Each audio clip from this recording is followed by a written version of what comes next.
வீரவன்னிய புராணம். அந்த வீரவன்னிய புராணம் என்ன சொல்கிறது? வாதாபி என்ற அசுரனை அழிப்பதற்கு சம்புமா முனிவரை யாகம் செய்ய சொல்லி அந்த அக்னிகுண்டத்தில் வன்னி குச்சை போட்டு நெருப்பை உண்டாக்கி சிவபெருமான் பார்வதி இணைந்து நின்று தனது நெற்றிக்கண்ணில் இருந்த ஆகுதி நீரை தாமரை எடுத்து அந்த அக்னிகுண்டத்தில் போட அந்த அக்னிகுண்டத்தில் இருந்து வீரவானோடு வெள்ளக்குதிரை தோன்றிய வந்தான் வீரவன்னிய மகாராஜா. அவன் வழிவந்தவன் தான் இந்த வீரவன்னியர் கூட்டம். சிவபெருமான் சொல்கிறார், சம்புமா முனிவர் யாகத்தில் உருவானதால் உனது ஓத்திரம் சம்பு மகரிஷி ஓத்திரமாகும்.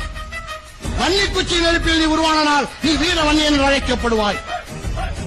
சிவபெருமானும் பார்வதியுமே நமக்கு தாயும் தந்தையுமாவும். முருகனும் விநாயகரும் உனக்கு சகோதரர்கள். விஷ்ணு நமக்கு மச்சான். வீரவன்னியனுக்கு திருமணம் செய்ய முடிவு செய்வார்கள் தேவேந்திரன் என்ற இளையப்பெண் மந்திரமாலாவை வீரவன்னியனுக்கு திருமணம் செய்திருக்கிறார்.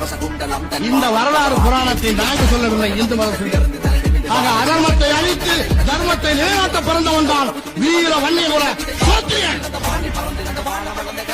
சத்திரியன் என்றால் அரசு கொடுத்தவன், இது நாட்டை ஆண்டவன். எங்களை அழிக்கிற சக்தி எதுவும் கிடையாது.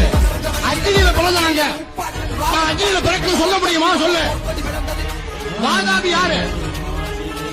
சூரனை சம்ஹாரம் செய்த பிறகு